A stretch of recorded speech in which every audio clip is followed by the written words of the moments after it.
This is how ancient Greeks built perfect bodies without gyms, not through workouts, but through daily movements that forced their bodies to adapt or fail. We're talking bodies shaped by pure work, sport, and war. For the ancient Greeks, resistance training was never scheduled. It was actually unavoidable. If you wanted water, you earned it. Oil, same deal. Okay? Amphorae weren't light either. They were anywhere from 45 to 90 pounds when full. And they didn't have to carry them 10 steps. They literally carried them all the way across towns, up uneven paths, and sometimes daily. If this were today, it would be called farmer's carries. Back then, it was just, don't drop the water. Stone lifting worked the same way. Ancient Greeks regularly lifted and moved large stones to mark property lines, load cargo onto ships at ports, and clear rocks from farmland before planting. The weight was awkward and unbalanced, making it incredibly unforgiving. One side of the body always worked harder, forcing the core, hips, and stabilizers to stay constantly engaged without any belt. Then there was farming and construction. Tons of digging, hammering, and lifting heavy beams. Functionally, this worked exactly like progressive overload, just measured in hours and distance instead of plates on a bar. Then there was also armor. A hop-tight shield alone weighed around 15 to 17 pounds. Full gear could push 45 to even 60 pounds in some cases.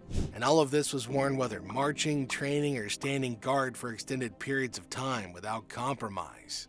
That's loaded carry endurance with the off switch snapped in half. The result? It was obvious. Thick legs, dense glutes, and resilient connective tissue. Not because there were leg days, but simply because there were no off days. Are you for real? The lower body adapted to the vicious routine, and the ones who adapted, they looked exactly like the statues we still copy today. Wrestling wasn't a sport they trained for after work. It was the work. This took place almost daily in sand pits. Matches continued until someone clearly lost control, which meant sustained effort under constant resistance. The environment forced the body into long isometric contractions. Think of gripping an opponent's torso, arms locked while both of you are trying to off-balance each other for grueling minutes at a time. Think less highlight reel, more full body cramp while someone refuses to let go of you. This caused muscles to brace, resist, and stabilize while already fatigued. That's prime territory for dense muscle development. Throws were also really common.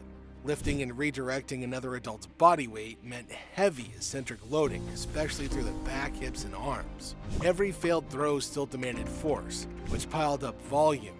Because leverage mattered more than size, wrestlers developed thick torsos, strong necks, and powerful forearms without chasing mass for its own sake. The muscle looked compact and heavy instead of inflated. That's why Greek physiques appear solid and grounded. Wrestling didn't reward looking big. It rewarded staying strong when strength was already running out. Greek athletes sprinted for cardio instead of jogging. The station race was roughly 190 meters, and racers would run at full speed from start to finish, often multiple times. That kind of distance sits right in the sweet spot where power and speed collide, heavily biasing fast-twitch muscle fibers. Jumping events were all about load. Long jumps were performed while holding stone or metal weights that could weigh anywhere from 3 pounds to 9 pounds each. Swinging them during takeoff increased force production through the hips while also stressing tendons on landing. Over time, that repeated impact stiffened connective tissues considerably, making movements more explosive without adding any unnecessary bulk. There were also throwing events that worked the body rotationally. Javelin and discus demanded coordinated force transfer from the ground, through the hips and core, and out through the arms. The load wasn't extreme, but the speed definitely was, which favored power over size. Put together, this explains the legs in Greek statues. They're strong, athletic, and defined, but never really oversized. There was no training in blocks. There was tons of walking to the marketplace, hauling goods, practicing wrestling, running drills, then walking home again that all counted as movement. There was no warm-up, no cool-down, and no clear start or finish. This mattered biologically. Instead of exhausting the body in one intense session, they accumulated a high amount of weekly work with relatively low fatigue at any single moment. So although muscles were used often, they were rarely pushed to complete failure. That balance allowed them to stay active every day without burning out. Over time, this pattern dramatically increased mitochondrial density, especially in the legs and core. More mitochondria meant better energy production, faster recovery, and less buildup of fatigue during repeated efforts. The body became efficient rather than bulky.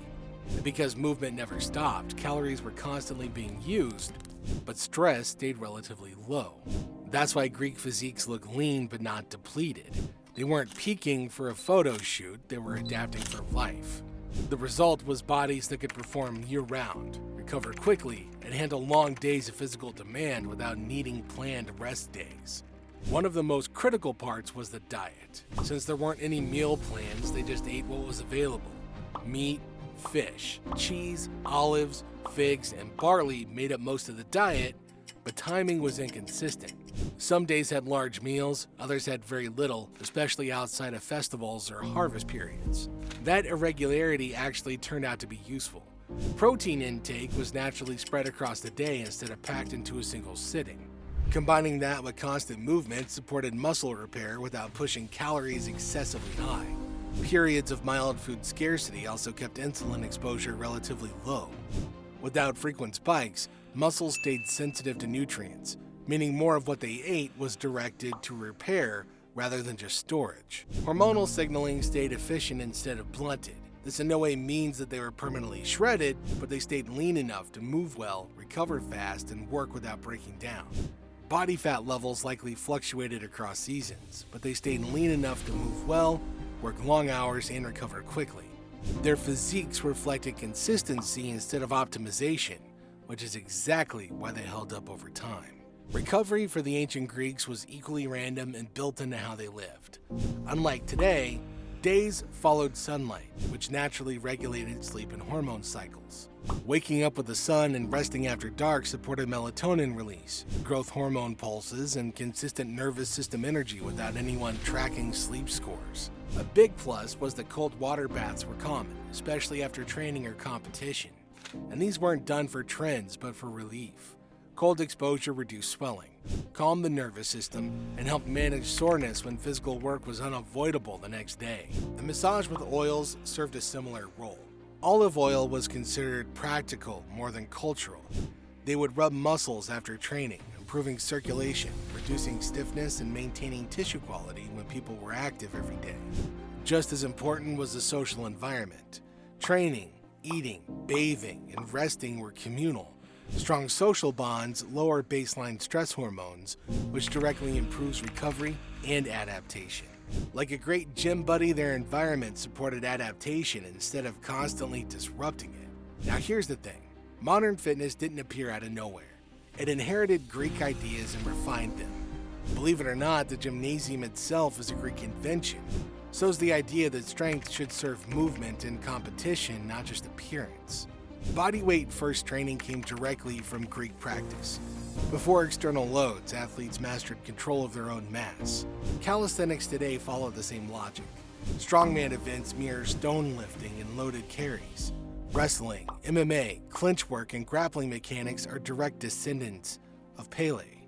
Even conditioning principles match. Greeks unknowingly optimized mechanical tension, movement variety, and recovery balance. Modern science later named these ideas progressive overload, neuromuscular efficiency, and work capacity. What we lost was context. It's all about skill-based strength, environmental recovery through sunlight and rhythm. What we're relearning now is simple. Walk more, carry heavy things, and master body weight so you can train in ways that resemble life, because that's what the Greek body was built for. So if just living like this built bodies that strong, what does that say about how complicated we've made fitness today? Let us know your thoughts in the comments.